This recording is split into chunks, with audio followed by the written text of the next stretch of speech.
김건희 특검의 조사를 받던 양평군청 공무원 A씨가 지난 10일 자택에서 숨진 채 발견된 가운데 고인이 남긴 자필 메모가 특검의 강압적인 수사 방식을 고발하는 마지막 증거로 떠오르며 파문이 확산되고 있습니다. 메모에는 특검이 원하는 답변을 얻기 위해 회유와 압박을 지속하고 심지어 진술서까지 임의로 작성해 강요했다는 충격적인 내용이 담겨 있어 표적 수사, 인권 침해 논란이 거세질 전망입니다. 사망한 공무원 A씨의 자필 메모에 따르면 그는 지난 10월 2일 특검에 피의자 신분으로 출석한 뒤 극심한 심리적 압박에 시달린 것으로 보입니다. 그는 다음 날인 3일 새벽 작성한 메모에서 계속되는 특검 측 회유와 강압에 지치고 힘들다고 토로했습니다. 특히 주목할 부분은 특검의 구체적인 수사 방식에 대한 폭로입니다. A씨는 진술서 내용도 임의로 작성해 답을 강요했다고 적었습니다. 이는 수사기관이 객관적 진술을 받아 적는 것이 아니라 미리 짜놓은 각본에 맞춰 피의자를 끼워 넣는 방식으로 조사가 진행됐을 가능성을 시사하는 대목입니다.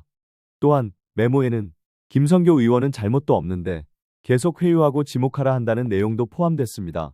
이는 특검이 특정 정치인을 겨냥해 A씨에게 허위 진술을 하도록 종용했다는 의혹을 불러일으키기에 충분합니다. A씨가 너무 힘들고 지친다.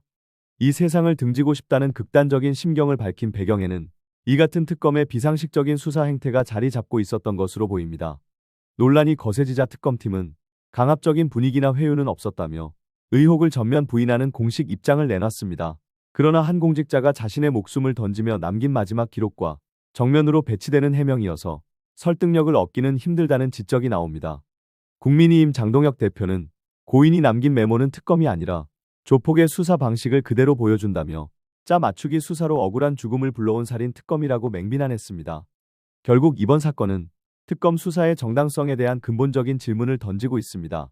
미리 결론을 정해놓고 피의자를 벼랑 끝으로 내모는 수사 방식이 과연 정당한 것인지, 그리고 그 과정에서 한 공직자의 죽음이라는 비극적인 결과에 대해 특검은 어떤 책임을 져야 하는지 국민적 공분이 들끓고 있습니다. 고인이 남긴 마지막 절규에 이제 특검이 답해야 할 차례입니다.